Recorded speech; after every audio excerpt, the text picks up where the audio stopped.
Okay, it is 1 week post-Halloween and I still have uncarved pumpkins everywhere. The final week of October was just too busy and I did not get around to carving any of our pumpkins, even though we still put them out and still saw the kitties for Halloween.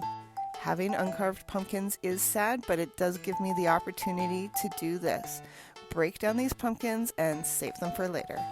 I'm processing 3 jack-o'-lantern sized pumpkins today. I'm going to make 3 pumpkin dog snacks out of them this week, and then I'm going to put the rest in the freezer for my dog's meals. I'll probably keep just enough for a pumpkin pie as well.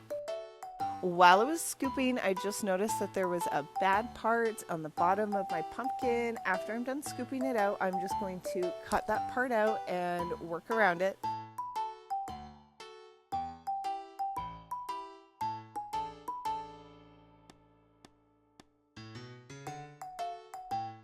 And you can see that spot right there.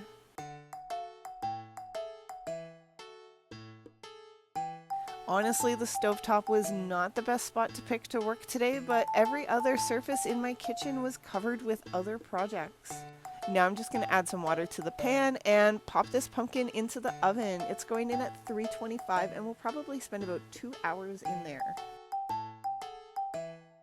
Scraping out pumpkins is honestly my favorite. I know so many people do not like the sensory experience, but I love it. Gooey stuff is definitely my thing, as long as I know it's going to be gooey before I stick my hand in there.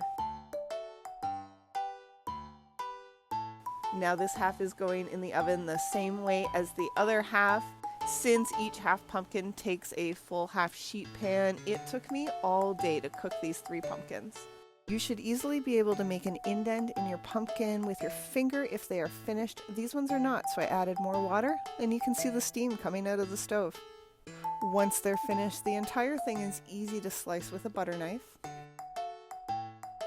Slice off the charred part there and just keep the nice orange pumpkin meat. If your pumpkin is nice and well cooked, the skin will basically peel away from the pumpkin meat, but if it's a touch undercooked like mine is, it's gonna take just a little bit of extra work.